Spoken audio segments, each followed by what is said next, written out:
Hello friends, कैसे हैं आप सभी लोग। आशा करता हूँ आप लोग बहुत बढ़िया होंगे। तो फ्रेंड्स, आज के इस वीडियो में हम सब डीएलएड तृतीय सेमेस्टर 2023 का सप्तम प्रश्न पत्र जो कि आपका संस्कृत का है, इसको इस वीडियो के माध्यम से कवर करेंगे। जैसा कि आपको पता है, ये प्रश्न आपका 1 घंटे का होता है और पूर्णांक जो है 25 नंबर का है। निर्देश कुछ दिए रहते हैं, इनको ध्यान से पढ़ लेना होता है। निर्देश में क्या दे रखा है कि सभी प्रश्न जो हैं अनिवार्य हैं। प्रत्येक प्रश्न के निर्धारित अंक प्रश्न पत्र के सम्मुख दिए गए हैं। इन प्रश्न पत्र के 3 प्रकार के प्रश्न हैं। पहला तो आपका वस्तुनिष्ठ टाइप का है, जिसको हम MCQs कहते हैं, यानी कि एक प्रश्न के 4 ऑप्शन मिलेंगे। दूसरा है आपका अति लघु उत्तरीय, जिसको आपको कम से कम 30 शब्दों में इसका आंसर देना होगा। और थर्ड जो प्रश्न आपका है लघु उत्तरीय है, इसका आंसर आपको 50 शब्दों में देना होगा।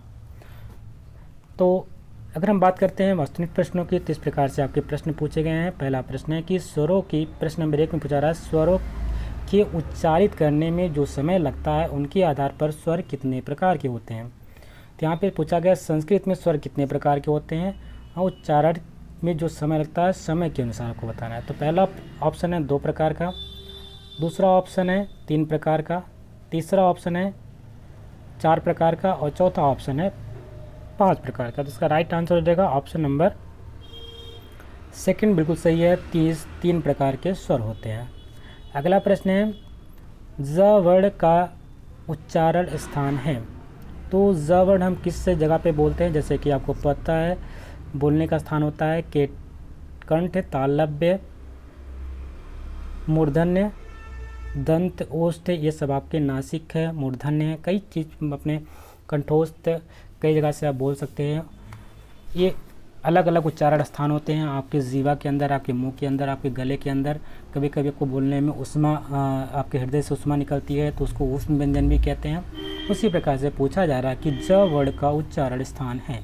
पहला ऑप्शन है कंठ से, दूसरा है तालु से, तीसरा है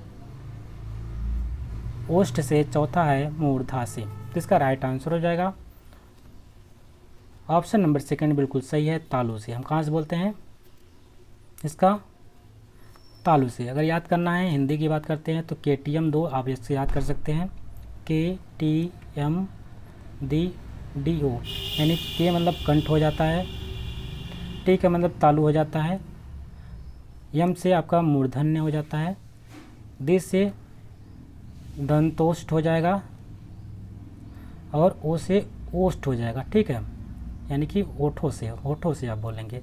तो ये आपका जो कंठ हो जाएगा, ये क ख ग घ लेकर के कहाँ से पंचम वर्ड अंगा तक आपको चलना पड़ेगा। ठीक है, फिर ट ठ च छ ज झ यहाँ तक चलेंगे आप।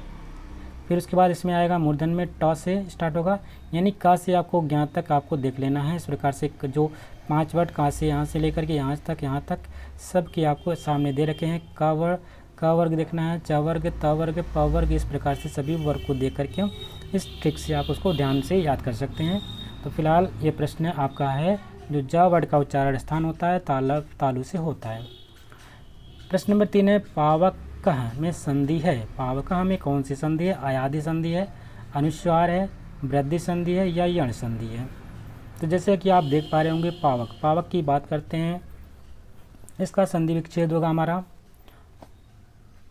पौधनवक, पावक, पवन नहीं, पावक हो जाएगा, इसका नहीं होगा संधि। इसका देखते हैं तो इसका आप में यहाँ पे अगर हम अयादि संधि हमारी होती है, अयादि संधि का पहचान करने के लिए तरीका यह होता है कि जब भी हम संधि विच्छेद करें तो उसके ऊपर ए की मात्रा, ओ की मात्रा या इस प्रकार की मात्रा नहीं है, तो हम इसको अयादि संधि बोलते हैं। जैसे कि पवन, ठीक है, इसका हम संधि और 3 शब्दों से बना होना चाहिए। पवन ज़्यादातर कितने 3 शब्दों से मिलकर बना होता है, ये भी यह ध्यान में रखना होता है, हमारा अयादि संधि के अंदर आता है। पवन है, नयन है, शयन है, पावक है, ये सब क्या है, अयादि संधि के उदाहरण होते हैं। अगला प्रश्न है कि पूछा जा रहा है कि अभवः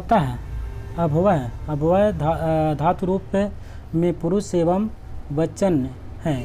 कौन सा पुरुष है, कौन सा वचन है, अभव हमें आपको बताना है। पहला ऑप्शन है मध्यम पुरुष एक वचन, दूसरा है उत्तम पुरुष एक वचन, तीसरा है प्रथम पुरुष एक वचन, चौथा है मध्यम पुरुष बहुवचन। तो इसका राइट आंसर हो जाएगा ऑप्शन नंबर फर्स्ट, बिल्कुल सही है, मध्यम पुरुष एक वचन में होता है। प्रश्न नंबर 5 है कि प्रायः उत्तर पदार्थ प्रधान समास होता है। प्रायः जो है उत्तर पदार्थ जो है प्रधान समास होता है। पहला है अव्ययी समास, दूसरा है बहुब्रीहि समास, तीसरा है द्वंद्व समास और चौथा है तत्पुरुष समास। तो प्रायः उत्तर पदार्थ जो है आपका तत्पुरुष समास होता है। कैसा होता है? तत्पुरुष समास, यानी कि ऑप्शन नंबर 4 बिल्कुल सही हो जाएगा। आगे देखते हैं अति लघु उत्तरीय प्रश्नों में संस्कृत में क्या पूछे गए हैं। पहला प्रश्न है कि अस धातु के लट लकार मध्यम पुरुष के तीनों वचनों के रूप में लिखे हैं। तो अस जो धातु है उसके लट लकार मध्यम पुरुष के तीनों वचनों के रूप लिखना है आपको। सेकंड में पूछ रहा है कि ऊष्म संज्ञक वर्णों की संख्या को बताते हुए उन वर्णों का उल्लेख भी कीजिए। पूछ रहा है कि ऊष्म संज्ञक संज्ञाएँ, ऊष्म संज्ञक वर्ण कितने होते हैं, उनकी संख्या लिखनी है। साथ ही साथ में उनका उल्लेख भी करना है, कौन कौन से वर्ण होते हैं। अगला प्रश्न है सोधारण वृद्धि संधि विधायक सूत्र का उल्लेख कीजिए। उदाहरण के माध्यम से जो वृद्धि संधि है उसका विधायक सूत्र के माध्यम से उसका उल्लेख करना है। अगला प्रश्न है कि 18 से 22 तक की संख्याओं को संस्कृत में लिखना है। तो 18 से लेकर के 22 तक संख्याएं जो हैं, तो एक प्रश्न आपका संस्कृत में लिखने के लिए संख्याएं लिखने के लिए आती हैं, यानी गिनती को आपको याद रखना है। सिर्फ यहाँ पे ये गिनती आपको यहीं पर नहीं पूछ रही थी। यदि आप टेट के भी एग्ज़ाम की तैयारी करते हैं तो टेट में भी इस प्रकार के प्रश्न पूछे जाते हैं। टेट में भी पूछा जाता है कि आपको गिनती लिखने के लिए बोला जाता है, तो यानी 100 तक आपको गिनती तो तैयारी करना पड़ेगा संस्कृत में। अगला प्रश्न है कि पीताम्बर शब्द का विग्रह पुरस्सर समास नाम लिखिए। पीताम्बर का हम समास विग्रह करेंगे प्लस शब्द का विग्रह करके उसका कौन सा इसमें समास प्रयोग हुआ उस समास का भी नाम लिखना होगा। अगला प्रश्न है कि अभिन्नतः परितः शब्द के योग से किस विभक्ति का प्रयोग होता है। तो अभिन्नतः परितः शब्द के योग से किस विभक्ति का प्रयोग है उसको उदाहरण सहित आपको बताना है, उदाहरण दे करके उदाहरण के साथ बताना है। लघु उत्तरीय प्रश्न में क्या पूछा जा रहा है संस्कृत में।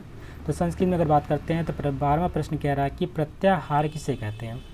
प्रत्याहार को आपको उदाहरण के माध्यम से बताना है। तो प्रत्याहार तो बहुत ही इंपॉर्टेंट है संस्कृत में, अगर ये नहीं आएगा तो क्या आएगा, तो प्रत्याहार तो पूछा जाएगा, इसलिए प्रत्याहार को आपको ध्यान में रखना होगा।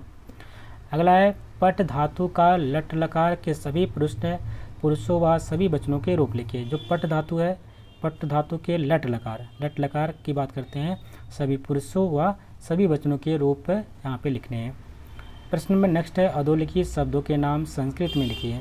कुछ यहाँ पे नाम लिखे हैं, दे रखे हैं इनके संस्कृत में, जैसे कि कटहल का संस्कृत में क्या बोलेंगे, कबूतर को संस्कृत में क्या बोलेंगे, नारियल को संस्कृत में क्या बोलेंगे, अंकुर को संस्कृत में क्या बोला जाता है। इनके नाम आपको संस्कृत में लिखना के मिलेगा, आपको लिखना पड़ेगा। संस्कृत शिक्षण के सस्वर पाठन की क्या उपयोगिता है। यदि आप संस्कृत शिक्षण को सस्वर पाठन करते हैं तो उसकी क्या उपयोगिता है, इसके बारे में आपको लिखना है। प्रश्न नंबर 16 है कि कर्मवाच्य का प्रयोग करते हुए 2 उदाहरण लिखिए। कर्मवाच्य क्या है, कर्मवाच्य का प्रयोग करते हुए 2 उदाहरण को आपको लिखना है। अगला प्रश्न है अधोलिखित वाक्यों का संस्कृत में अनुवाद कीजिए। कुछ यहाँ पे वाक्य दे रहे हैं, उसको आपको संस्कृत में अनुवाद करना है। जैसे कि विद्यालय के चारों ओर वृक्ष है, ठीक है, इसका संस्कृत में अनुवाद करेंगे। प्रयागराज में गंगा यमुना का संगम है। उसके बाद आपको लास्ट प्रश्न देखने को मिलेगा परोपकार विषय पर 2 पंक्तियाँ संस्कृत में लिखिए। जो परोपकार विषय है उस पर 2 पंक्ति आपको संस्कृत में लिखने को होगा, ठीक। तो इस प्रकार से आप संस्कृत के जो प्रश्न हैं प्रीवियस ईयर के किस प्रकार के प्रश्न पूछे गए तो आपने इस वीडियो के माध्यम से समझा, और किस प्रकार से प्रश्न पूछे जा सकते हैं। एक आपको यहाँ से एक कहीं ना कहीं आपको सहायता मिलेगी, और इस सहायता से आप आने वाले एग्ज़ाम की तैयारी अच्छे से कर सकते हैं। तो ये वीडियो यहीं पे समाप्त होती है। आशा करते हैं आपको वीडियो पसंद आई होगी। यदि आपको वीडियो पसंद आई है तो इसको लाइक करिएगा, शेयर करिएगा, और चैनल पे नए हैं तो चैनल को सब्सक्राइब भी कर लीजिएगा। मिलते हैं एक नए वीडियो में, तब तक के लिए नमस्कार, जय हिंद।